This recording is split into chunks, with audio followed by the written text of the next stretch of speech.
go. See and hear you. There we go. There we go. Quentin, Richardson, and Darius Miles, the Knuckleheads. How you guys doing? Good, bro. Good bro. to be here. Good. Man, great to talk to y'all. Thank you for coming on the rematch, basketballnews.com and Fly TV. You know, we've been trying to get this interview for a minute and connect, man. Y'all brothers are busy. Yeah, Q got me working, man. That's what it is. There you go. Let me tell y'all, I love what y'all are doing with the Knuckleheads. You know what I mean? Love seeing y'all, the way that y'all vibe, you know, y'all great interviews, in-depth interviews and everything like that. So first I got to ask y'all, how did y'all get into the media?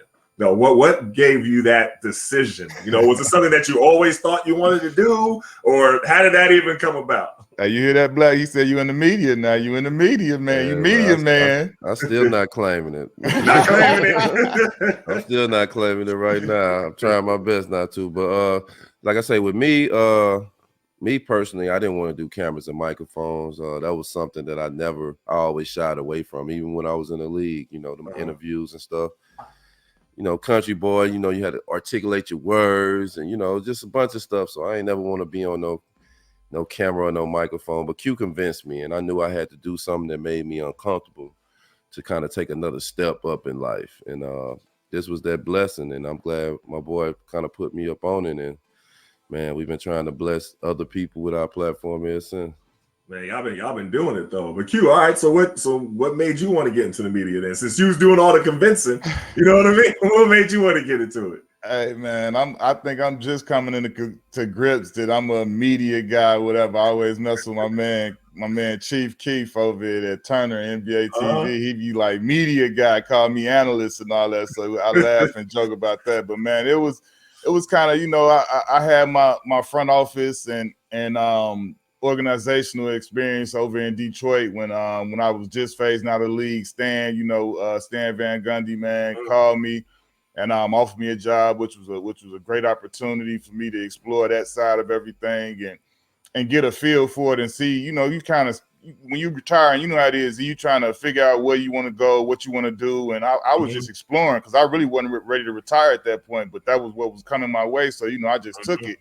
And I did those 4 years over there, 2 years of director of player development, 2 years in scouting. And then it was like, all right, I want to try something new once everything kind of ended over there. And it was like everybody was telling me, you know, when I was talking to everybody within the media, you know, the NBA TVs or the Turners and all of the different, you know, networks, they were like, we need to see you get reps. You know what I'm saying? Just we need to see you. We haven't seen you do anything. So this kind of came about and it was like, man, like, D, come on, man, let's do it. Because it was like we both had done these articles with the Players Tribune that were really well received. And they, you know, on his article in particular, I was kind of like, what did they call me? The side note, like the co-executive, whatever. Like I was that, like, I just rode sidekick with him, really, whatever you want to call it. And you know, they got to see our chemistry and they, you know, anybody that's around us, you know how deep and how far our friendship goes back. So you see that when you around us, and they were doing that, doing his piece. That was what was it, like a week we were there, bro, the whole time going back and forth, and they was, you know, going into everything. They really got to see how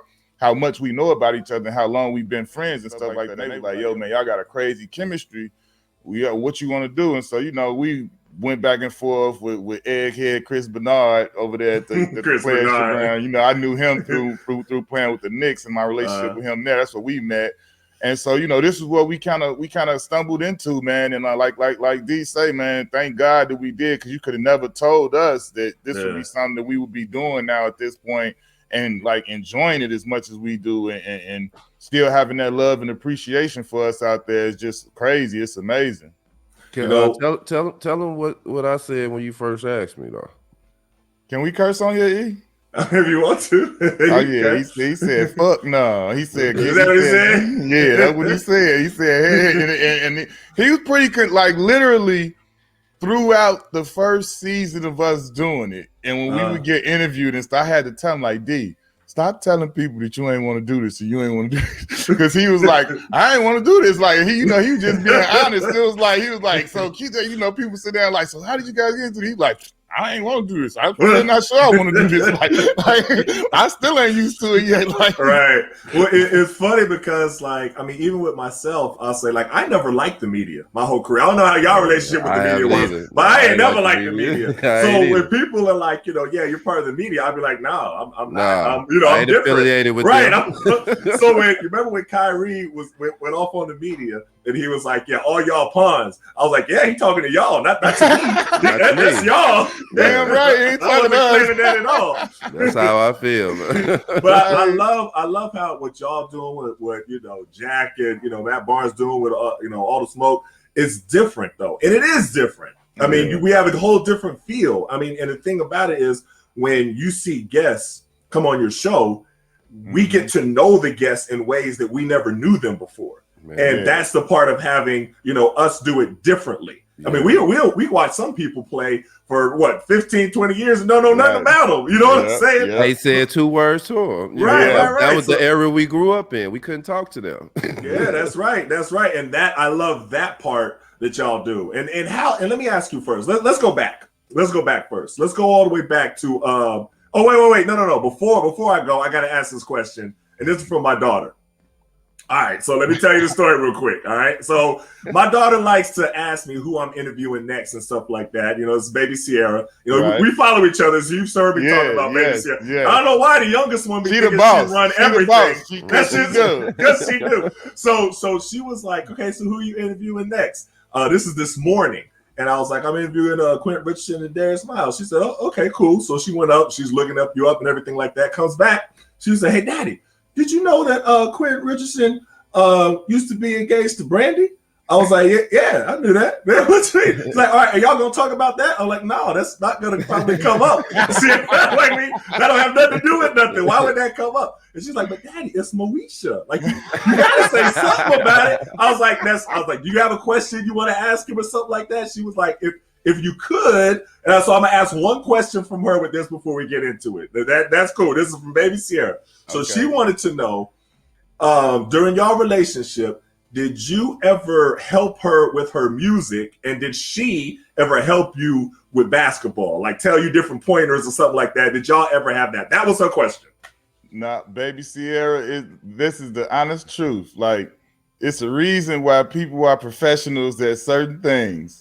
Like, she is a professional singer and she is awesome and great at it. I had no tips, no pointers, no nothing. I'm terrible at, look, you see D Miles agreeing with me. I'm not a good singer. And I mean, outside of encouraging me, she stayed in the singer's lane and I stayed in the basketball player's lane. So, you know, that was how that went down. Now, did you ever sing her songs with her? That was another question she had. And that's the last one. Ever sing her songs with her? Like you sing her songs and you try to harmonize, and that's what she pictured. I mean, she had dope songs out, but it wasn't like I'm not gonna say that we sat and sang songs together. But no, that never. No. Well, that's what baby Sierra imagined, I guess. So that's what she imagined what was going on. I sit at home and sing all day. You know what I mean? Just know that only because this was baby Sierra that she even got me to speak on this, because I don't do this, but that's the baby, so we gonna respect the boss lady. She right. I appreciate it, man. That's what she wants. So she's gonna be happy that you even addressed it. But all right, so let's go back. Let's go back to the 2000 draft. All right, so we both we all in the 2000 draft, and I want to ask first of all, time out. We're gonna go there. Let me just, before you start saying anything about us, let me just talk about world. Everybody listening, I don't know how much the bench press pounds is. I don't know how much the weight is. I promise you, I will put Eli Thomas up against whomever y'all want to go against. We all standing there. You about to do the test at the combine, and you know how when somebody take that thing off the bench and go. And then they hit that first one. I said, he about to do a lot. That boy was just going. He was just going like a machine. I said, when I see him, and then I got on there, and I couldn't even lift it off the bar. He couldn't lift the bar. No, I can't do that. I got my portion in. I felt good, but like when I saw E, I was like, I said, man, I said, look at this. I said, look at us. I said, he a machine. I said, he about to do a lot. I remember that. I mean, y'all were young though. You know what I mean? So y'all ain't been. I didn't do no lifting weights in no high school. So you only played 1 year, so y'all was young. And my arms are this big. Man. I couldn't even take. I was trying to get it off the bar. I was like, nah, I can't do that.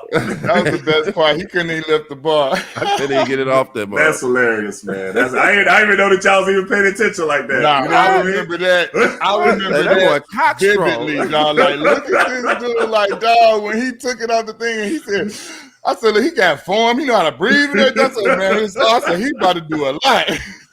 That's hilarious, man. I'm gonna ask y'all if y'all know if y'all remember two different things too. All right. So first, Darius, let me start with you. All right. So at the draft, our tables were next to each other, right? And so we didn't really know each other then, but my grandmother and your mother was, I guess, talking table to table, right? So I come in. And I think this was like before the draft even happened, right? So my grandma was like, "Hey, Don, come over here and take a picture with this nice lady's son." So we just said, we're like, "All right," but we don't know each other. We're like, "Cheese," you know what I mean? Yeah, I remember that. Do you remember that? Yeah, I remember that. I got all them pictures from the draft from like everybody. Everybody was there from Jamal. I remember like me and Q was just talking about that. I remember when Jamal came and he just bought his jewelry. That boy walked there like Birdman. He had jewelry and everything. Me and Q looking at him, drooling like, "Hey, man, when can we buy our jewelry?" How he get his advance already? We had Maul on the show the other day. He's like, "Ice, man." He was like, "I was doing all the wrong things you're not supposed to do." I was like, looking, I was like, we was over there jealous, like, man, like we can't get nothing. We ain't had nothing but that little trading card money. Card money, yeah. We had nothing but trading card money. Deck money. We was over there being good kids, like, man, we ain't got no money. We can't do that. It's so funny. It's so funny with that though, because when I got drafted that whole first year, I didn't really want to spend nothing except for that card money. I just wanted to save everything. And I didn't because I was like, I don't know how this is gonna turn out. I don't know how, so I was like scared to spend anything. So I got that kind of rep of being cheap. You know what I mean? That was my rep. That's what it was. But I ain't want to be cheap. I got forced to be that way. But Q, let me ask you if you remember this, though, right? All right, so we just get drafted, right? And you know how after you get drafted and you go to the podium and everything like that, you do the interview, then you go in that back part, right? So I did the interview, walked across stage, David Stern, put the hat on, did the interview, went back and everything like that. So some time passed, right? So I'm back there. I'm just happy, right? Just cheesy, happy, right? So then I saw Courtney Alexander. And Courtney Alexander, everybody don't know, he was like, he led the nation in scoring before, but he slipped in the draft, so he wasn't happy. Yeah. So I see him, right? And I'm like, "Hey, so you going to Dallas? What's up, man?" And he was like, "What's up?" And he walked right by me. And I'm just standing there like this. And then you came from the side. He was like, "Hey, man, I dap you up. Hey, congratulations." do you remember that? I don't, but I can definitely. Oh, man, no. I remember that so well, man. Hey, Courtney Alexander, we talking about this too.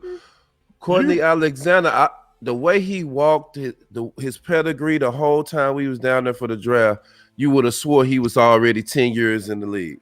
Yeah, that boy, like his whole era, like around, everyone had that big old cross. He was like, "Man, I'm here with little kids." I'm like, "Dang, he looked like a pro already." Yeah, that boy had them big light bulb earrings in. I remember that, like, because I could definitely remember because I was hyped. I was hyped that whole day. I was hyped.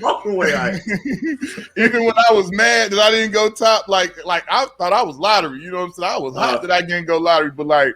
Once it turned to like, man, I'm going to the Clippers with Keon, with D-Miles, like, man, and as I'm walking across the stage, they announced the trade that Corey Maggette getting traded. I was like, I say, we squad up. We got the whole, we crew thick. We straight. Right. So and Courtney was cool after that. You know what I mean? Like he had a certain aura about him, but he was cool people. So we played here in Washington before he got hurt, but he was definitely cool people. So shout out to him. So I want to ask y'all. So you talk about going to the Clippers, all right? And y'all had all the talent on earth. Y'all was just exciting. Like it was just every single game. But I want to ask you this, okay? Like so.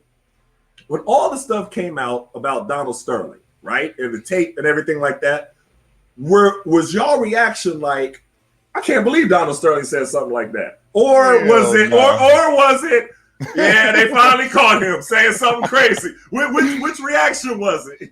Nah, we didn't think that, but like he never came at us or disrespected us or came at us in any type of way. You know how owners is. Owners don't really hang out with the workers. You know what I'm saying? But it was, it's like any, like a white man don't know what a black man's go through.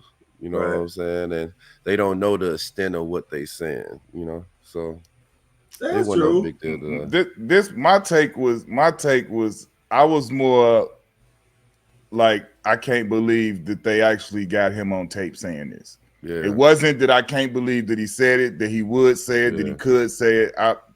We know better, you know what I'm saying, than to be that naive to think that it can't happen. I knew that I was more in awe that it's actual. We have this tape and they are playing it and we're hearing him say this. I was in awe of that. Yeah. Now you go back to like when we play, like D say, he never I mean, like it was things where you could look at it like, yo, like what? Like he would do things like after a game or something, he would parade into the locker room with a train of people behind him, women, men, whatever it may be, just his entourage with him. And it's like dudes is half dressed, half undressed, and he'd be like, look at my players. Look at their bodies, like look at them, and you be like, I can distinctively remember D-Miles if I'm lying, I'm flying. Time out. Wait, so he brought people in there. It like would be a trail of people while y'all are in dress, y'all in the showers, like what? Y'all like some coming in and out of the showers, whatever may be going on. Like no lie, like I'm telling you, like man, I'll never forget. It was one time in particular. Because Keon, everybody know Keon. He the jokester. Right. And anybody know our team, Corey the muscle man. So he was like, when they came in, he was like, look at our players. And I think he referenced like Corey. Corey had his shirt off, and the boy action figure status. Right. And so Keon had a towel, so it's Keon like when he left out, Keon like, hey Corey, boy, like you see how he was putting you on display out here, like. What? And so it was like I'm serious. It was like weird stuff like that. It would be weird stuff like where you like bro, what was that? Like, you know what I'm saying? It wouldn't be like some blatant crazy like offensive stuff. It'd just be like, did he like what the hell was he just doing? Like, you know what I'm saying? And he thinks and he's trying to compliment you and he's being, hey, look at you like, what's happening right now? Like, bro, like what's happening right now? I tell them the truth. Like, whenever that stuff would happen, D-Miles, what I do? I leave. I go in the trainer's room.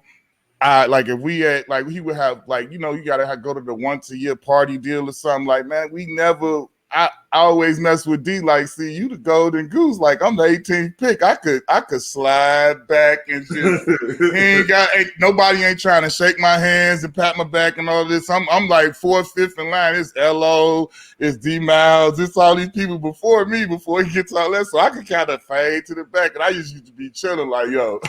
As soon as they say that we can leave, I'm leaving. I'm out of here. You know how you gotta do your little grace period and be there, show face, make sure the right people see you. Then it's like, yeah, I'm out. Wow.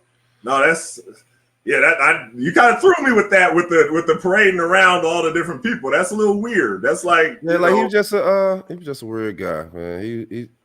He wasn't our type of flavor. But like I say, when it comes to the disrespect and all that stuff, we didn't play that. One of us would, one of us would like. I'm talking about not just me and D. Like it would have been like Corey. Anybody would have went off if it was something like that. They would have. We all would have went off. Right, man. And it's crazy because I'm looking back. I was looking at y'all Clippers mixtapes. And y'all was nice. It was just exciting. Like every game was just exciting. And then it was like. D-Miles dunking everything. You know what I mean? Like everything ends up in a dunk. Like I'd be like, how? Like, nah, he's not gonna dunk this. That ends up in a dunk too. You know what I mean? Like literally everything. Y'all had it going. It had to have been fun to play, but was it still the Lakers Clippers thing? How was that at that time? As exciting as y'all were, was that still that rivalry, or how did they treat y'all? Or you know what I mean? What was that relationship like? Man, when we got to LA, Shaq instantly grabbed a hold of us and showed us absolutely nothing but love. Like cool. it was crazy. Like to see Ty Lue as the Clipper coach right now. Ty Lue stayed right across the street from me. Like in the Marina Del Rey. Okay. He's from Missouri, probably like 2 hours outside of St. Louis. So it's like he's from there. He looked after me, and he was a Laker. You know what I'm saying? Like they showed love, and we just played hard because it wasn't just to prove to the Lakers. It was we trying to prove to the league. And at the time, with them being champs or trying to win, they won their first championship when we got there. We was like the blue collar underdog. And like this, we was like the little brothers to the city. You know what I'm saying? We kind of like started a movement that we didn't know how big it was until now. The movement that we start, the younger kids, like I heard like Paul George say, was like, man, I was a Laker fan my whole life. He said, but I love the Clippers. Right. Like Clippers was my team to watch all the time. Yeah. Like them generation and just us bringing that was like just dope for us. Like we didn't know we was the blue collar, and they used to root for us. So we played hard every night. We knew coming in, like, come on, dog, this Shaq and Kobe town, and it was never even for a second us even trying to compete with that. Like D9 said, we was too busy trying to like we noticed that it's like we trying to just carve out our own little space and not take nothing from them, just carve out our own little space, period. And it was like D9 said, for us to get brought back to the to the arena, before COVID and all that hit season or so ago, and then they honor us, and it's like we sitting here at the stage, we sitting courtside and stuff, and we like, this cool. We not really knowing what it's gonna be or whatever, and it's like you see them play the video montage, and it's going through the different eras, and it put us like the face of an era. Then it do a whole, the whole knucklehead and all of this, like we the face of that like 2000 to 2004 era. Is like for us to like, you never could have told us that that's not going to be Lamar Odom, that's not going to be Elton Brand when you look back at it, because that was they were the leaders of that team. They were the leaders of the team. You know what I'm saying? Like they were the guys. Like LO was runner up for Rookie of the year before, and Elton was Rookie of the Year. And when he was there, he was a 2010 and he was an all-star. You know what I'm saying? So it was like, I would not expect for us to be there and them presenting us and the fans and them having the fans tell stories that they became Clipper fans. This is when they became Clipper fans and all of these things. So for us, it was crazy, overwhelming, but it was like a humbling and dope moment. But like to know that we made that type of impact was wow. So how did y'all come up with the Knuckleheads? Like I've heard like 3 different people claim it. I heard Shaq say he gave it to y'all. I heard some. How did y'all come up with the Knuckleheads? We used to, I was still 18 and I was still in the high school circuit. You know what I'm saying? Like the guys up under, I knew a bunch of guys that was up under me from, Nike camp and all the various AAU tournaments. So when we got out to LA, I stayed in Marina Del Rey, and Westchester High School was like right by there, and Westchester was the #1 team in California then, and like top 5 in the country. So, they games live. So I started going to their games. And then when we started going to their games, I was cool with Hassan Adams. And then, they had Trevor Ariza, Bobby Jackson, Bottoms. Everybody was like, they had a bunch of players, like NBA players, dope college players on their squad. And we used to go to all the games. I used to have to make Q go. He didn't want to go. This was out of his age. Not at first. This was out of his age group. He wasn't really feeling it. But I used to make Q go, and we just always go to the games. And they had a big homie that was cool with their team, and he was a Q dog. Man, you know what I'm saying? And he used to, one of their things they used to celebrate with was throwing up the fist, because they couldn't officially throw it up all the way because you ain't cross over as a Q dog. So they celebrations was that, and Trevor and all them, they asked us, hey man, when you playing the game, hey, show us some love, do this for us, because we giving them tickets to the games and stuff like that. So we started doing it, and when we did it, then we kind of stopped, and then everybody was asking for us to do it again. Yeah. So then we doing it. So I'm doing it only on dunks. So I'm all game. All I'm doing is dunking. So Q looking at me like, man, I get maybe one dunk in the game. I wasn't getting enough reps. I wasn't getting enough reps. So Q started doing it on 3-pointers, steals, blocks, whatever. He'll do something. It'd be like real quick.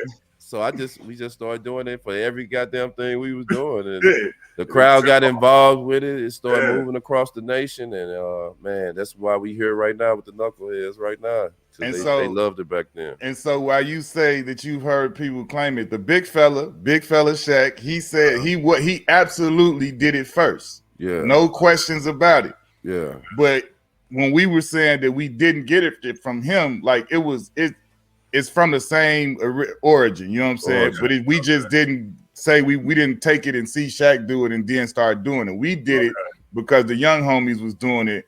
And then looking back, now we can circle all that together. It's from the same origin, the Q Dog thing, and so that's why Big Fella was doing it, and they was doing it to rep their homie, the big homie man. Because what happened is they had one of them little bottoms had, I think he had ran off and threw it up, and he had the ho, you can't do that, young fella. This what you can do. And so then they started doing that, and that's why that was their celebration. So it is from the same origin.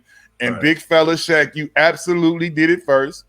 I'll throw you $20. I'll make D Miles pay you $20. You owe you $20. I'll make sure I'm getting I'll give you 10 in dimes. But you feel me? $10 in dimes. Because Big Fella when it showed he showed video evidence. He showed from 92. Big Fella to kaboom that thing and turned around. They called a timeout as he walked away. He bombed 2 times. So it ain't no denying that. He definitely did it first. Yeah. You know, it's interesting because y'all talk about y'all then just kind of took off and became this big phenomenon.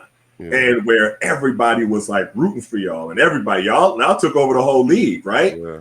And it was interesting when you talk about the articles that y'all wrote, fast forward, and y'all are talking and opening up about different things that you struggled with before. Yes. And that as well becomes inspirational to a whole, you know, especially younger generation who have all been, now y'all the OGs. You know what I mean? Like back then, y'all What's up, OG? What's up, OG? Look, he don't like being called OG. He still think he's younger than me. So what's up, OG? Y'all the OGs now. So, but talk about how important that is as far as, you know, you guys opening up about things that you've struggled with and things that you've had to deal with. I mean, D Miles, you talked about, you know, mental health, and you talked about depression. I mean, Q, you talked about losing your brothers and stuff like that. And you're inspiring young people who are also going through stuff, and they see y'all going through it. And like, you know, if they made it, I can make it. You know what I mean? If they was able to deal with all this stuff and still be successful, and they see y'all now smiling and doing your thing and everything like that, and then they find strength to make it through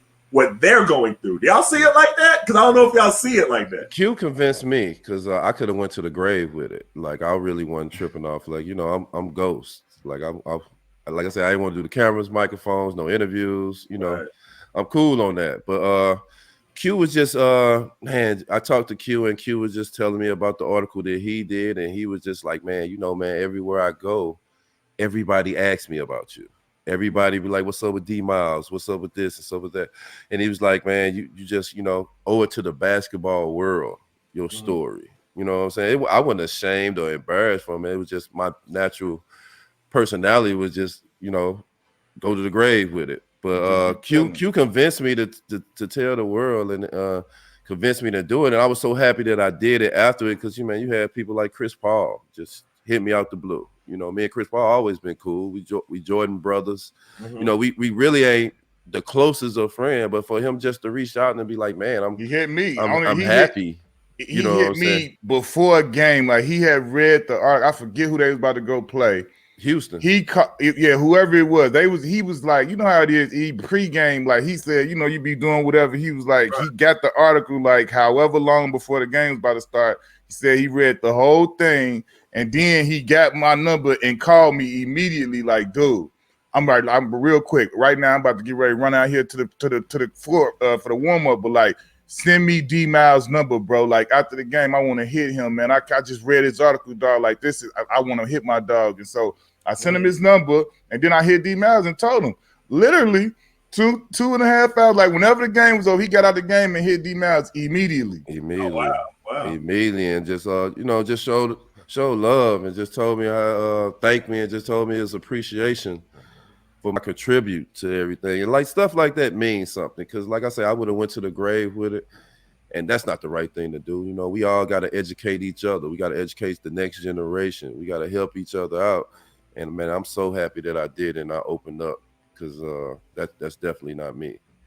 Yeah, for me, man, it was just I think before I even really did the article, I started talking to kids and doing stuff like that at camp. Then my bro Dennis Gates, he was an assistant coach at Florida State for like 10, 12 years or whatever. Now he's a head coach at Cleveland State. And but at the time he was at Florida State, and he was helping with a program they had there for like all of the men athletes in all of the sports. It was I forget the name of the group. Dang, I hate that I can't remember the name of the group. It was a name for it though, and it was like a little group that they had where all of the men athletes from all of the different sports would come. They would have people come talk and speak. And so, D Gates was telling me like, bro, I want you to come and I want you to share your story, bro. Like, people need to hear, because this is my bro since 6th grade. He know everything about me inside out, so he know. Right. And so he like, bro, I feel like you could help people. So it was like I went there, I did that, and I'm standing in this auditorium in front of like 300-400 kids, all the athletes, football, basketball, baseball, whatever, swimming, whatever. So I'm talking, and we going back and forth. D Gates is kind of teeing this part up, and we going, and so we get through or whatever. Right? I had never done this before, like on this level with this many people, whatever, and like talked about everything I talked about from my brothers, my mom, everything. Mm-hmm. And one kid came up to me, it was a white kid. He was like a swimmer or something. I can't remember exactly, but he was like, he had tears in his eyes. He was like, dude, he's like, I felt like you were talking straight to me. He was like, I just lost my mom. I wanted to drop out of school. And he was like, just seeing you here, I feel like God sent you here and was telling me that I could do it, that I could be all right, and this, that, and third. And I was just like, wow, I was blown away. And I thought about that on the cloud. I had a driver drive me from Tallahassee back here and down and back. So I was just, I'm riding back. I'm thinking about like, man, that was kind of crazy. Like, to hear multiple athletes come up to me and say, wow, like, you know what I'm saying? Like, I got this going on. I got that going on. You just made me know that they would be all right. So then you fast forward, you do the article, and the article went crazy. Like D-Miles said, everybody hitting you, everybody saying this and that. And it was just like, for me, it was like, at that point, I felt like, okay, I owe this to the people to show, because it's when you go and you speak at camps and you just know people from the neighborhoods and all that stuff, that not just our people, a lot of people in general are going through all type of different things and want to quit, want to give up, and don't want to go on. And if they could just see, sometimes, you might not help out 1 million people. If you just help one person, like that one first kid that came up to me, I was like, man, I still connect with that moment whenever I think about it. You know what I'm saying? I'm like, that was a deep, heavy moment. And it's like, for me, that was worth it. If it's just one person you help with that article or whatever, like, that was enough, because people need to know, especially us, you know what I'm saying? Like, we as athletes, we got this ego and this armor, and we can't fail, and we don't want nobody to know if we did. Right. For me, it was like, it's stronger to say that, look, I failed, I did this wrong, I did that wrong, but look, I still came back, I still stand, I'm still doing, I'm still, you know what I'm saying, showing you that you could make these mistakes, you could stumble and fall. And to be honest, don't nobody go through life perfect. We just don't see everybody's mistakes, but everybody fumble or stumble or fall short in some different way. But it's just like how you respond. And I think that, both of our stories are stories that we responded, with perseverance, and just, we made it through. And one of the other things too, man, like family members, like, you got family members, and, communication is something that a lot of people, family, like in your household, communication, sometimes people, you just don't get it. For my family members to read that article and see what I was going through, and see the honesty and the reactions when they say, man, that article made me smile, it made me laugh, it made me cry. You know what I'm saying? I got so many different emotions out of that article, just to see my closest people who is closer to me, cousins, aunties, and all that stuff, to read that article and kind of get a sense of clarity of what I actually went through. Yeah. I thought that was dope. I mean, it's powerful, man. I mean, you don't really know. Like, my mother used to always say the same to me. I didn't really know what it meant until I got older. She would say that, what you go through, sometimes isn't meant for you. It's meant to help somebody else. And so she would always tell me that. I'd be like, I don't know what that means. You know what I'm saying? Right. Like, you know what I'm saying? What does that even mean? But then when I got older, I'm like, oh snap! Like I get it now. You know what I mean? And it's interesting. Y'all know I had open heart surgery, right? While I was playing with the Wizards. And so while I was in the hospital, somebody gave me this book from Lance Armstrong, right? And he was going over when he was in the hospital and how he had to battle back. Now, I don't know nothing about no cycling. I don't know about nothing about it. I never watched anything like that. Now I read that book from cover to cover. And it was like him seeing that he made it through as bad as he was and bad as he was feeling, the low point that he was, and he made it through. It gave me inspiration. So I saw how that could happen, and you'd be amazed at how many people are inspired by seeing y'all every day. So that's why as soon as I saw the articles, I was just like, wow, this is really going to help a lot of people, because a lot of young cats and grown people too, but they suffer in silence. Like they've lost somebody like you did, Q, or they're dealing with depression or dealing with mental health issues, or they're, certain things just not going right in life. That's how it happens sometimes, and they're dealing with everything in silence and keep everything bottled up. So y'all opening up about that stuff, man. It takes a lot of courage, but y'all are really helping a lot of people. So I gotta just tip my hat to y'all with that, Nah, appreciate that, bro. Man, we plan on taking a deeper dive with everything into our whole, our whole story with everything. But and we gonna come up. We working on the whole format of how we gonna do it. But we plan on telling, like the whole story, because like those articles was really just that was just grazing over everything real quick. Yeah, we like I say, we got a plan. I'm glad we in this space. We try to put content out there, try to be strategic. Try not to rush everything out, and just try to put dope stuff to help our people. It's like trauma is real. You never know what a person that went through early in they career or early in their childhood that it just triggered once they got older. You know what I'm saying? So we all go through some. Mental health is real. I'm glad just the world talking about it now, because like I say, we armored, we superheroes. And when we lose our power or get a chink in our armor, man, it's like, man, the world is finna end. You ain't lying. And people expect us to, because they see us as athletes, for us to not have any kind of trouble with anything. And that's just what they think. And it's interesting. So even transitioning to this topic of, because this has been a heavy week, with all these different police brutality cases, all this different stuff going on. I just read about Adam Toledo in Chicago, a 13-year-old that was out 13 years old. I mean, this is all it's blatant. He got his hands up. Blatant. You see him with his hands up. And you see ain't nothing in his hands. Right. And at first, for them to first lie and say that he had a gun, and that, and then the video came out about it, and he didn't have no gun. Then they changed their story. That happens over and over again. But but not even talking about the particulars, because each case, I mean, we're watching the Derek Chauvin trial now, and you're looking at it. You're like, are y'all gonna talk about carbon dioxide, and what are y'all talking about? All this stuff and we know what happened. I mean, you're talking about even the case with the veteran. I don't know if y'all saw that case that just happened. Yeah, I saw that too. In Virginia, he's a veteran. Had on his fatigues, had his everything. Hands out the window too. Telling you this, and he's still yelling at him, going off like, "Come on, bro." How do the person that you point your gun at telling you to calm down? I'm telling the officer, "Hey, calm down before you shoot me." Right. That's weak. So he has. Then a couple of weeks later, we see a woman shoot this boy by mistake. Yeah, Dante. And she said that she accidentally reached for her gun and thought it was her taser. So I'm watching all these cases, right? And this all happened like the last week or two. Like this was all in the last week or two time frame.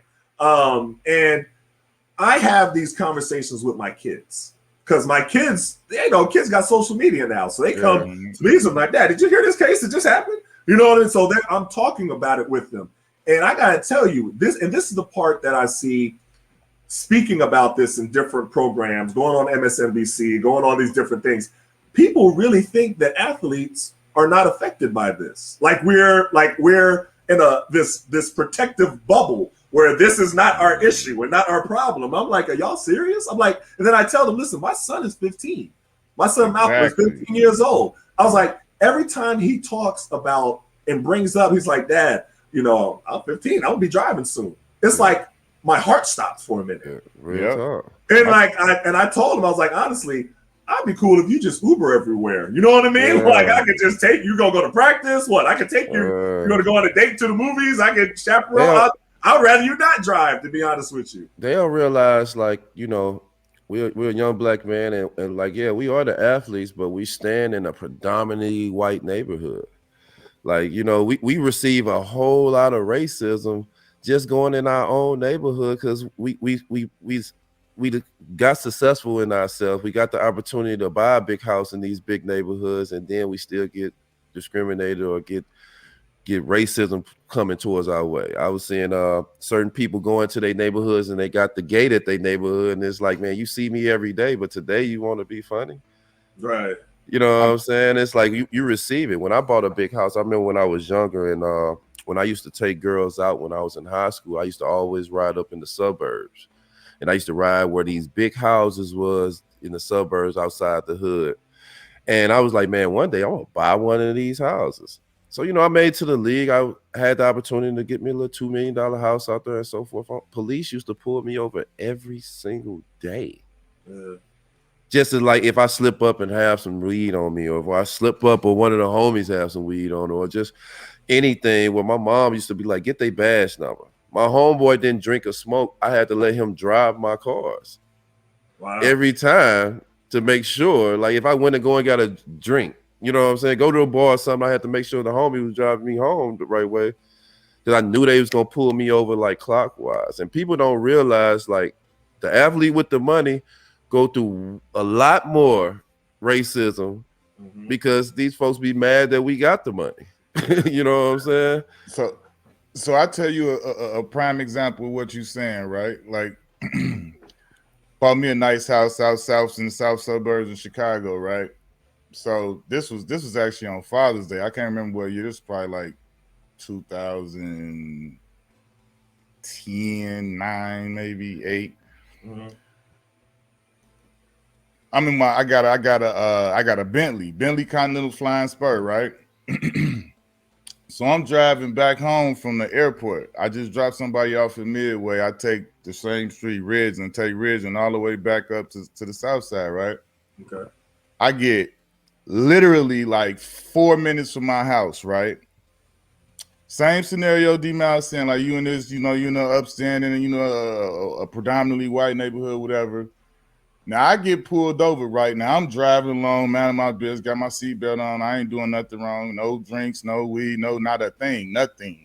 All of my plates, everything is up to date. You know what I'm saying? I ain't got no whatever. So I'm sitting there and I ain't did nothing to alarm you to pull me over anyway. You know what I'm saying? My windows was down. You can't say my tent, can't say nothing. It's a summer day, it's nice. Right. The cop pulls me over he comes from behind me. I don't even know where he came from. Because you know what I'm saying, I'm chilling. I don't know. He definitely wasn't in front of me. So when he pulled me over, first thing he do, you know, I'm already ready because we got team security. We know how to act when the police come. They come and have talks with us about this. I done pulled all of my stuff out, turned my car off. I got the thing off, and I got my stuff sitting there. I ain't got my hands out the window. I got my hands on the wheel, so I'm just sitting there. Right. He come up. The first thing he did, he didn't come to my window. He walked all the way around my car. He circled my car and then came back around here.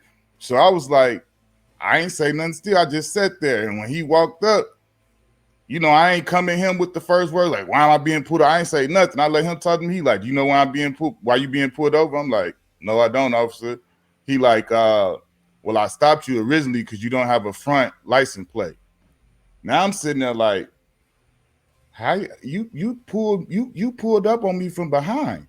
Right. Like, how do you know that I didn't have a front license plate? Like, is that why you circled my car to see if you could find something that you could say? Like, you circled my full around my car before you even addressed me. So I'm like, whatever. So he like, let me see your license registration. So I give him my stuff and then he go back to the car, right? I'm sitting there, I'm chilling. Now this time I didn't call my sister. I'm like, yeah, I'm right up the street. I got pulled over, right? I'm gonna call you back. So then he come back so when he come back to the window, this is what he say to me, literally. He say, how bad do you really not want to go to jail today? Wow. I looked at him like, I said, go to jail for what? I said, I'm saying, what am I going to jail for? I'm like, I ain't did nothing. So then he say, well, your license is suspended. So I'm like, my license suspended. Now, mind you, it was suspended. I had no clue why, whatever. It was some clerical errors or whatever. It wasn't no foul play, no nothing. But whatever, it was like, okay, so this is what he come back with. He know this, but he don't even say it to me at first. He say to me like, how bad do you not want to go to jail? I'm like, go to jail for what? He like, I'm gonna make it simple for you. He's like, you could tell me where your friends at, or you could put me in on a drug deal, or you could say you could let me know this, and I could let you walk away. And you can have a good day. I looked at him and said, you gotta be kidding me. I literally I swear to goodness, I literally started laughing. I said, man, you gotta be kidding me. I said, I ain't got no drug deal to tell you about. What you talking about? I said, why are you asking me about drugs? He said, where'd you get this car? I said, I bought this motherfucker. Like, what you talking about? Right. So now I'm getting mad. Right. So now he like, okay, well, your license is suspended, so I could just take you in on that. I said, well, you just gotta take me in, sir. I said, I don't know nothing about my license being suspended. I don't know why it is. I've not been notified if it is. So whatever. I'm like, if you're gonna take me to jail, you gotta take me to jail. I ain't got no drug deal to give you. I'm like, well, you tripping? I'm like, I'm not a drug dealer. Right. So mind you, he tell me to, okay, step out the car, do all that. So now he putting handcuffs on. I got the handcuffs on me, right? So I'm standing there.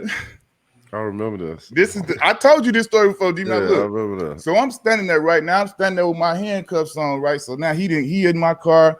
He didn't looked over here, looked over there. Now he come back to me. I'm standing there because now I'm pissed. I'm like, you know what I'm saying? All these white people coming out their houses, they looking at me. I'm on display. I literally got a tank top, got a Jordan tank top on and some shorts and some Jordan flip-flops on. I'm sitting here with a hat on. Right. So I'm sitting here. He talking to me. So he like, so you don't want to tell me about a drug deal, right?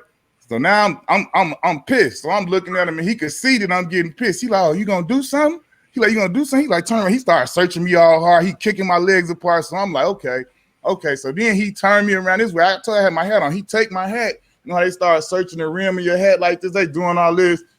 This was the part that almost made me lose it. After he searched my hat, he took my hat like this, right? He had it like in his hand, and he smushed it on my head like that, like smushed the hat on my head.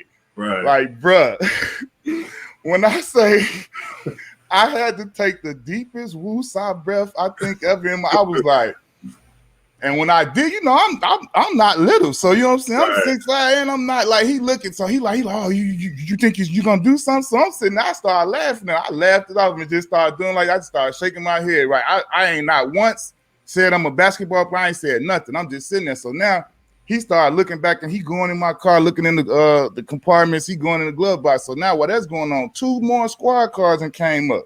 Woo, they pulling up. So now it's a whole, everybody coming out the house, everybody like, I'm sitting here, I'm just sitting here, I'm pissed. So this was the killer though. 2 squad cars pulled up, 2 guys jump out of each car, 4 guys. 2 out of the 4 guys, when they pull up, the first dude that got out said, that's Q Richardson. The other dude said, that is Q Richardson. Wow. Dude in my car, searching my car, he hear them talking. He didn't hit his head. He trying to get up out of there so fast and trying to find out what's going on. Right. So when the third dude, after the third dude repeated, I said, no, I'm not. I'm a drug dealer. He think I'm a fucking drug dealer. I said, that's what I am. I'm not Q Richardson, the basketball player, the NBA athlete. I said, he think I'm a drug dealer. That's why I got this car, and that's why I stay up the street 4 minutes where all the fucking rich people stay, because I ain't supposed to be around here. And he started getting tired, backpedaling. So now, mind you, all this going on. Now, this is I wound up me at the they took me to the police department. I wound up sparking a relationship with the police chief because, and it was crazy because D Wade had a relationship with this same police chief because his brother stayed in the neighborhood, so he used to do security and all this for D Wade. So this dude was an asshole at the department, and people knew about him. So the dudes, when they after he started doing all this, when they pull up and they see it's me, 2 of the dudes like, they telling me after he doing all this and he running around, he going to the car to write his report and all this. They like, dude, don't worry, we radio back to the station. The chief, I'm calling my sister. Like my sister and my pops met me at the station. Like she was going all like, buddy, I think he got suspended. I don't know if he got fired and all that, but like this what they do. That's like he trying to just pull you over and tell you you give me a drug deal. So I'm looking at him like, cause I had a Bentley. and I was in a nice neighborhood that he felt like I shouldn't have been in, and I wasn't dressed in a suit or what. I'm going back to a barbecue. You know what I'm saying? Like it shouldn't matter how I'm dressed or what's going on. You pulling me over for no reason. I wasn't speeding. You didn't even say I was speeding. You didn't say nothing. I wasn't. Yeah, I don't even like my cars. I select cars different now. You know. Yeah. You know, they used to have the Bentley, the Rolls Royce, you know, us as black people, you know what we go and get. We don't have the minivans and stuff all in the mansions. So, you know, your cars stick out. Like you stick out, you know, a lot. And it's like you be having to adjust yourself when you be in there. So people think like, oh, just because you got the money and you move to the suburbs that racism don't exist no more. Man, it's everywhere. That's the crazy. So here in PG County, I'm in Maryland, right? I don't know if y'all know PG County. PG County is mostly black, but it's upscale black. You know what I mean? It's like one of the wealthiest black communities in the country, right? So, but as soon as we leave PG County, I remember when I was playing with the Wizards. I was playing with the Wizards, right? And I was going over to my teammate's house to watch the Tyson fight. He lives in Virginia. Now, Virginia is a totally different world than PG County in Maryland, right? That's where they ran up on that hill. That's where, right, brother's a veteran. So I'm driving to his house, right? You know how like you driving and you're trying to look at the numbers to see which house it is? I drive to my house. Cops came over so quick to me, and I was like, "Oh snap!" Like I didn't even hear them, and they was like, "What are you doing in this neighborhood?" I was like, "Oh, I'm just trying to find, you know what I mean, my friend's house." They were like, "None of your friends live in this neighborhood." That's what he said. None of your friends live in this neighborhood. How you know my friends? Right, like how you know who my friends are? Just ruined the whole thing. No, then they brought me out, ran my stuff, everything like that. Why do you have Maryland plates? Because I live in Maryland. You know what I mean? You act like Maryland is Virginia. It's literally 15 minutes that way. You know what I'm saying? But it's those experiences that people don't think that athletes have. They think that once you're like black athletes in particular, that once you're an athlete, you're in this protective bubble. And that's one of the things where, it's a myth. That's just not true. And I'm talking to them about it on these different shows, and they're like, really? Like like y'all have to experience things that regular black people have to experience? Put it like this, for every pass you get for that one cop that might, and I'm not somebody that say, oh, please bad, but like, every pass you get for that cop that's like, oh, wait, you such and such, you play, man, you're going to get 10 to 20 other people that's just straight screwing with you and don't care about who you are and might want to screw with you even more if they know that you somebody that then made it and got more money than they got. They don't like that. Yeah, like they don't give tickets no more. What happened to like, all right, I'm over the speed limit, and you call me doing a 75 and a 70. You want to give me a ticket, okay? What happens to I write you a ticket? You go about your business and do stuff like that. It become a whole. It become a whole thing. I want to search your car. I want to see if you have any weapons. I want to see if you have any drugs. Like you instantly, it's criminalized like right then and there, and that stuff ain't right. Man. It just ain't right, and it's make me scared for my kids. Oh, and that's what I was going to ask you about with your kids. So if y'all had to have the talk with your kids, so I have, I have as well. How describe to me how the talk has been with your kids. You start off, kid. Go ahead. So my stepson is 16, and like you say, 15, 16. I've been telling him the whole time. Like when we were in Detroit, he was about 10 or whatever, and I would, he was in middle school, and I would ask him like almost weekly, somebody call you an N-word yet? And he was like, when I first asked him, he was asking me, looking at me like crazy. And I say, and after so long, I told him, I say, Caleb, I keep asking you this and I keep saying this to you, and I'm trying to prepare you so that when it happens, because it will, I say, because when it happens, I don't want that person who says it to you to have the satisfaction of you looking at them and you being all shocked or froze, or you being in awe if they said that. I don't want them to have no satisfaction. I want you to be numb to that word and you look at them like it don't even mean nothing. So it don't matter, because it's gonna happen. Like just like D said, we live in these affluent neighborhoods, go to predominantly white schools and all of these different things, and you're not dealing with what we grew up dealing with, but you still dealing with something that's unique and tough in situations, because you not like everybody else over there. And sometimes people can be mean and kids can be cruel, even though they don't know what they're doing. This is just kids. It's not all meant to be like you today. It's not all like that, but just, we were all kids. We said and did things that we look back at like, damn, that was crazy. You know what I'm saying? But like, that's just kids. So it's like, even with him now, I told him, like, because, even being in these neighborhoods, he has friends of all nationalities and all ethnicities and everything. You know what I'm saying? He's not a person who see color or anything. He's just a cool kid. So he got white, Indian, whatever type of friends. You know what I'm saying? And I told him, I say, like, hey, and I tell him all the time, at some point, it's going to turn from you being the cute, harmless little Caleb and you, hey, he's a cute, like, they going to look at you a certain way. And I told him, you be aware of how they looking at you and the things that they saying to you and the way that they saying the things to you and the way that they talking to you. I say you pay very close attention to the details, context clues, because they say what they saying right when they saying it to you. Right. And you don't always know it as a youth or as a kid. So I want you to watch out for it because I don't want you to be anywhere where that's going on and it's going over your head, any of that. So I want you to be all eyes open, aware what the parents and how they acting and how they treating you when you come around and how they treating the other kids that look like, however, to look different from their kids. I want you to pay attention. Because if they want, just because they not saying something about you, if they say something about a little Chinese kid or a little Indian kid, like, don't think that if you not there, they talking about your little black butt too. Right, so you pay attention to every single thing that's happening, and you always treat people the way that we supposed to want to be treated. That's it.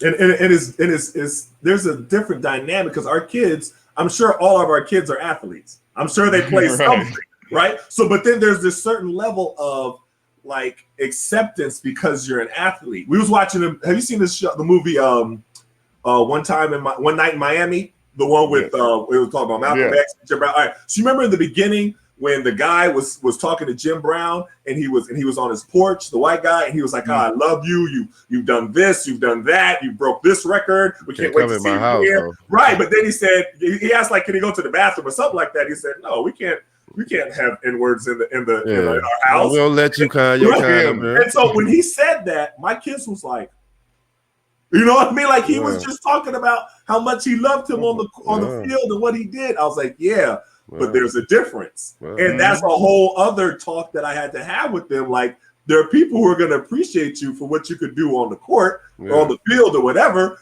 But then there's in life. They want to have you around their family, their kids, like that, like you just the most despicable person in the world because of the color of your skin. Right. And it's a slippery slope with that because it's twofold. As many of those people that shun you and look at you that way, there's some people that will accept your kids simply because they're your kids and try and be around them simply to try and gain from that because they think there's something to gain from being around your kids or being around that type of situation. So you have to safeguard against a lot of different things, man. And it's like you said, it's no fun for the kid because you got to tell him to try and watch your friends when you're supposed to just be having fun and watch this and watch that. But that's just the reality of what's going on. Yeah, I just mine with my kids, I just try to instruct them on the rules of the engagement when you get pulled over in the car. I feel like that you need to know to put your hands on the seat if you sit in the back seat. Put your hands on a thing. You need to know like don't get attitude, raising your voice and all that stuff to even start getting the police rattled and all that stuff. And sometimes it feel like you taking the L. Sometimes it feel like, man, they just disrespect you talking like that. But man, I'd rather go home and get loved on by my family than to let one of these people shoot me without me trying to defend myself. You know what I'm saying? And like, I want my kids to know that, cause like my son, you know, I try to get them like, man, you when these police come around, like these folks will shoot you, and then we got to go to court to figure out whether it's wrong or right. You know, and I don't want that for him. So I try to teach him like, man, the proper way to when you get pulled over, this is what you got to do. Everybody in the car with this black skin got to do this. And it's crazy because they'll see, you know, like you mentioned, they go to private school and they see white kids. And I always have to tell them, listen, white kids can do things that you can't do. You can't do. You're going to have to just understand that. White kids can cuss out the teacher and she won't get suspended. Man. Let you suck your teeth and roll your eyes at the teacher and we'll be called immediately. Do you know what I mean? Like as far like police, white kids can cuss out the police like with no problem. Nothing happened. He's like a black person has to comply with everything Just do everything right, and it still might not go right. So this is my thing. Like, especially with my 16-year-old, my 7-year-old. Like, it starts right here. Like, you know how it was when we grew up, bro. What? You looking crazy at me? Like, I know that you upset. Like, me as your parent, I know you upset. You stomping in my house, you slammed the door, you did anything, you made a face. Like, that's what I tell Caleb. Like, when you talking about when the police, all that starts right here at the crib, bro. Right. Like, if I see your mama check you or tell you something, or if I check you or tell you something, and we see all of that attitude, nah, bro. Right. Not up in here. No. Check yourself. You better go wait till you get in your room, find your head in the pillow. You better do. I know all the tricks, bro. Because my pops wasn't playing that. Let him see me or hear me. Like, I done had the doggone, you know how sometimes the doors, like the air suck the door. Boom, boom. I gotta come run. I didn't slam the door. I was right. Like, you know he coming right behind that. Because if I don't, all you gonna hear is them footsteps coming. He about to come tune you up. Like, ain't no like, bro, ain't none of that. It start right here. And if you can't do it here, that's how you go out into the world. You know what I'm saying? That's how I was taught. That's why when I could tuck it in, because I already knew my pops wasn't playing. And he gonna look at me hard and see what I'm gonna do. You ain't gonna do nothing. Like, all right, then chill out. Like, you know what I'm saying? So like, that's to me that start right there. Like, you don't do all of that against authority. We deal with that later, because you're gonna lose that battle every single time. I don't care if they right, wrong, or indifferent. They right. You can't check them. Just like me as your daddy, you can't check me. You know what I'm saying? Like, when I speak, that's it. You know what I'm saying? We could discuss anything else later, but if I say that's it, that's it. Yeah, and that's the part we're parenting through fear of what they're going to face once they're in the real world and they're stopped by a policeman. And I've had this. So my middle daughter, Imani, she's the one who has, like, you know, we have girls, you know, sometimes girls be like, man, what you talking about? Like, you know, it's just a certain vibe that girls have, you know. I'm like, Imani, you cannot do that when you go out, you know. So it's always, you know, I'm trying to have her understand why I'm such a stickler with this, and why I'm being so hard about that, because I'm thinking about once you get a little older and you're stopped by the police, and I'm showing her you know, stories about Chiquisha Clemens and Sandra Bland and all those people who they said had bad attitudes, and those were, you know, a threat to the officer. This is what's happening in the real world. And she's understanding it now. In the beginning, she didn't understand it. She was like, okay, why? You know, because of course she has friends that do different things. And, you know, a lot of times, and this is not to say all, you know, people, but white kids talk a little differently to their parents than black kids do. A lot of times. You know what I mean? It's a different dynamic, you know, or even watching the shows that she watches on TV. And I'm like, don't do what these little white kids do on TV. That's not how you sound. That's not the way you respond to this. No, your daddy a gangster. Don't do that. I mean, that's not what you do at all. But those are the things that's different. But it's just always interesting hearing people say that they don't think the athletes have these even thoughts, or even, you know, that couldn't be further from the truth. They be targeted just like you see the rappers. You see like them athletes targeted just like the rappers, or anybody who's black with some money. And you get just this, man, I'm talking about they be looking for you. They know who to pull over. They know this. Like, you don't got to do nothing. Like, they pulling people over without a proper cause. Pulling people over skin color. This is the crazy part right here, though. Like, I know for me it changed when I, like, you know, when I retired, like, not even before I retired, but before I retired, I stopped doing it, like, probably like my last two years in league or so. I stopped getting rims, right? You start getting rims, I ain't had no issues. I guess because I blend in on regular, like, you know what I'm saying? Like, I still got, you know, Mercedes or whatever, but it's different when you throw them dubs and you throw them deuces on it, they know it's us. Yeah. Or they assume it's us. Like, when when you riding them factory jumps, I'm talking about whether it's an Escalade, whether it's a Range Rover, whether it's a whatever. When you riding them factory joints, you ain't seeing all of that. Yeah, you ain't got the 20s in the back, and you ain't beating up the block. It's different. And I'm talking, it shouldn't matter. It shouldn't matter at all, because they don't have that same reaction if they see white teenagers, white kids have them same 20s, them same dubs, them same rims, them music be just as loud, same everything. And but that's the part where we're telling our kids stuff isn't fair. It's not equal. It's you do one thing, it's looked at one way. You know, a white person do another thing, it's not looked at the same way. That's just, it's a harsh reality. And the thing about it is, it doesn't matter how many years your daddy played in the NBA. Nope. It doesn't matter what's in your bank account. It doesn't matter if you have a trust fund or if your daddy finished school. None of that matters. They just see one thing.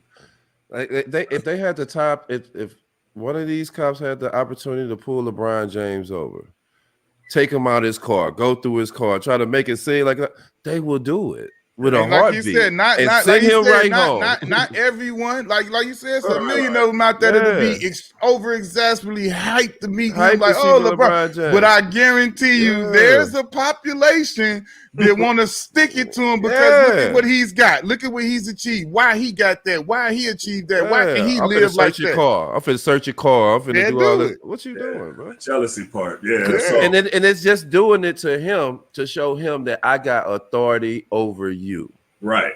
In this moment, you get out your car. In this moment, I can stop you from going wherever the fuck you think you finna go. Right. Or whatever.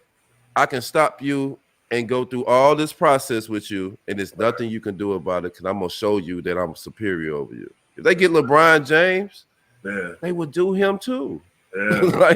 They would do him too.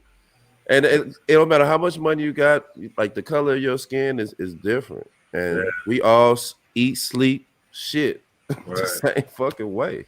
Yeah, you're right. You know what I'm saying? I mean, it's tough. So I commend y'all for teaching those lessons with your kids and everything like that, because I know they're tough lessons to teach. Let me ask you, I ain't gonna keep y'all forever. You know what I mean? I enjoy talking with y'all. Like I like y'all energy, everything like that. I want to ask y'all, maybe 2 basketball questions. There's a lot being discussed about the Brooklyn Nets, and people are trying to poke holes in them. Like, okay, their defense isn't going to be as good. They don't have the ball movement, everything like that. People just want to talk bad about Kyrie for any reason. Anything that he does, they want to talk. I like what I see from them. This is me personally. And we haven't even seen all of them together for a long stretch of time. Like one person goes down, James Harden goes down, and KD comes back. But I like their team. Yeah. What do you see? What is your assessment of the Brooklyn Nets? I think the Brooklyn Nets is if they're healthy, that they won't be beat. I think their defenses ain't the best defense, but offensively, they won them in the history of that. One thing I depend on with them is Steve Nash. One thing I know about KD, Kyrie, James Harden, all these guys, man, they got good hearts. They good people. Like, just because the media say, because some go off the basketball, he shoot the ball too much, that mean he a bad person. Like, nah. All of them got good hearts. They good people. They help the world out in so many different ways that nobody know about. And they all do it, from James Harden, KD, Kyrie, all of them, and then having the leader in there of Steve Nash. I admire Steve Nash even more when Q played with him. Me and Q talk about it all the time. Then getting the opportunity to be around him, meet him, talk to him. It's like, man, having somebody there like that with another good heart that can understand these guys, I think that's big. So I think they got a good team. I think they got good people in place. They got good coaching staff. I think the organization is believing in this group at this time, and man, the sky's the limit for them. That's what's up, Q Rich. I want to ask you the same question, assessment about the Clippers. Now, we all wanted, I know I wanted to see them meet up against the Lakers last year. I wanted that. I did want it, and it didn't happen. But now they have these new additions. They have Rondo, who looks great with them. I got to be honest with you. That was like a pickup. They undefeated since he got there. Man, undefeated. And I love Boogie being with them. I hope they keep him. You know what, what is your assessment of the Clippers and how well they could do this year? I think they pretty much in the same predicament they were last year, man. I think they know it. They just have to do it. I think last year the difference was it was a lot of talk, a lot of narrative, a lot of white noise going on. And I think this year, you know what I'm saying, I think last year was a letdown, a bigger letdown than they let on. And I think this year you see these guys coming back, and it's I mean, you still hear some little chitter chatter, but I feel like it's a lot less about what they saying and what they talking about this year as opposed to last year. I feel like this year they just going out there, like you see Paul George is balling. You know what I'm saying? Like Kawhi has always been pretty much consistent. When he's healthy, he's going to be who he is. But I mean, I think we seeing one of the best versions of Paul George since, when he was in Indiana fully locked in.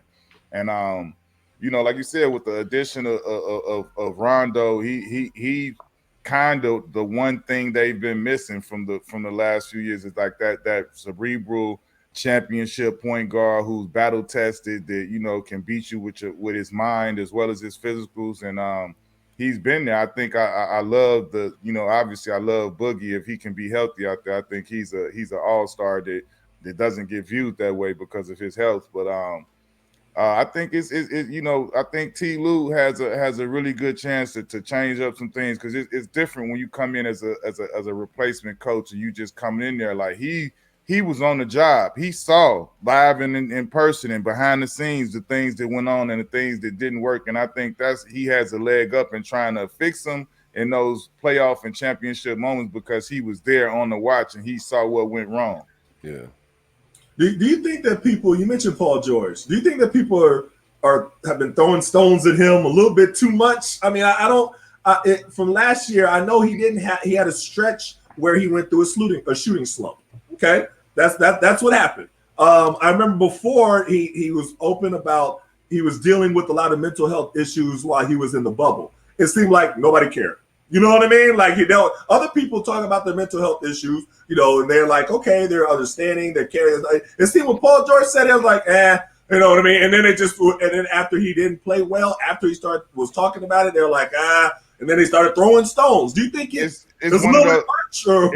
It's one of those things. In my opinion, it is. I think it's like in sports in general, it's like for whatever reason, certain guys get a pass. Sometimes, you know what I'm saying? Sometimes, like, certain guys, like, I look at it like, like they try and be on Paul George for whatever.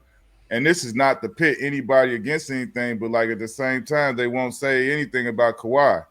And I love them both, but it's just like, it's like you can compare that to, like, I guess, like the Yankees when they had Jeter and A-Rod. It was like A-Rod was being criticized at every turn. Right. And Jeter was like the superhero no matter what. So it's like sometimes I think in sports, we know sometimes it just, you don't get viewed that way. Like I feel like, I never got viewed as a defender, right, D-Miles? Yeah. But I think with PG too, it's like, man, you can't feed into it. You can't be like, oh, you steady said I'm playoff P, and then when you don't come in, you got to expect the backslash for him. But like, I'm so proud of him. And this year and how he came back from that season and how he's playing, his mindset. I just DM'd him the other day and just told him how, just out the blue, just told him, hey, man, I'm proud of you, man. You out there looking good. You looking happy. You look like you in the zone.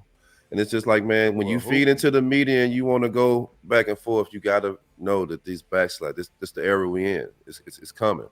Yeah, it came for him tough though. I gotta be honest with you. I mean, I feel like in today's generation, man, when you get it, you might well, like, if you get put in front of the congregation on social media, just go ahead, take it, and go on. You can't fight that. Yeah. It's so many.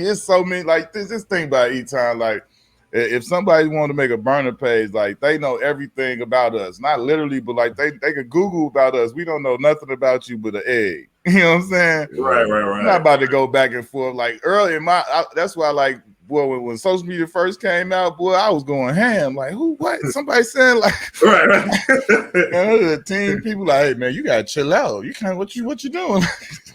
Yeah, but I mean, it's it's interesting because people say that certain players are sensitive and stuff like that, but also, social media really wasn't while we were playing. You know what I mean? That came a little bit towards the tail end of it, but I can't imagine having thousands of people. That's what I'm saying. You know what I'm saying? Get you on a bad day. You like, okay, I got time today, homeboy. Right. I can't. I can't imagine that. To be honest with you. I don't know. I don't think like I'm Flintstone. I'm old school. Like, man, don't entertain me. You got to see me in face to face to make me feel disrespected like this. Like I said, it's the era, man, and it surprised me, and I'll be on my kids about this. It's like, man, I don't want something on this internet to make your emotions come out. Kids be killing themselves. It's suicide rate. Kids be getting on drugs off of something somebody just typed that you don't even know. Yeah, good point. And like me being old school, like we old school. That won't spark no light out of us. Right. But this next generation, they feel like the world is ended. Right. And that's why everything, like even with cameras, like I tell my girls, hey, Don't ever be on no camera. Make sure you have all your clothes on. Make sure everything around you, you know what's like when you taping and stuff. Like when you go in the bathroom where you can't see everything. Don't walk around my house with your live and your camera out. Just walking around my house. Like certain stuff like that. Like, man, not real talk, because it be like, man, like this is a new era, and like, man, when the kids get involved and they get emotionally messed up about something on this internet, it can be classmates on them or whatever, they mentally fucked up off of that. Yeah, cyberbullying. And it's crazy to me because a person like me is like, I guess I'm a bad parent. Like I don't care what you say on no internet. My kids like you don't even know that stuff till they about 12, 13 years old. But you know what I'm saying? And like that shit is real. Yeah, ain't no TikToking, ain't no none of that going on around here. Yeah, it's tough. It's tough. Then they get exposed to it from their friends because their friends are talking about it. That's the tough one. All right, last question. What's next for the Knuckleheads? What's next for y'all? Season 5. All right, season 6. Oh, season 6. See, they rolling down. Like season 6, man. We got season 6, man. We got a lot of special guests, man. A lot of just dope people, man. You know, we going deep into the archives, man. We talking about stuff, basketball from the 70s. Okay. You know what I'm saying? Like man, Q is like kids in a candy store when it comes to these NBA legends that we respect and we love to talk to, and just make me being back like a kid again, and just talking about all the stuff that I wanted to know when I was young, you know, and getting the opportunity to be in front of all these legends, man. It's like it's gonna be good. So we're gonna crank it up another notch for season 6 and try to do some more dope stuff and represent the culture the best way we know how. Yeah, and that season 6 about to be nuts, E-Time. I'm telling you, it's about to be nuts. But like we about to come with them Loch Ness monsters that don't come out, that you don't hear from, that we gonna unearth them ones that we all grew up on and love and appreciate, and people gonna get to hear from them. Some real big feet that you don't see. And I'm talking about then, you know, we still pushing it, man. We got the NuckTales, the cartoon animation element coming now. Okay. And you know, we spreading our arms, man. We about to get into some other stuff. We about to bring some of our brothers on with us and put them down, and Knuckleheads coming. That's good stuff, man. Hey, I love what y'all are doing, man. Keep doing it, man. It does my heart good just seeing y'all, you know, out there doing good, and y'all have like such high quality stuff because, like I said in the beginning, you're going into depth with people that we don't hear from them. We don't know them like that. And now after we see an interview that y'all do, I'm like, oh, I know Karl Malone a little bit. And then the one thing that we try to always do, man.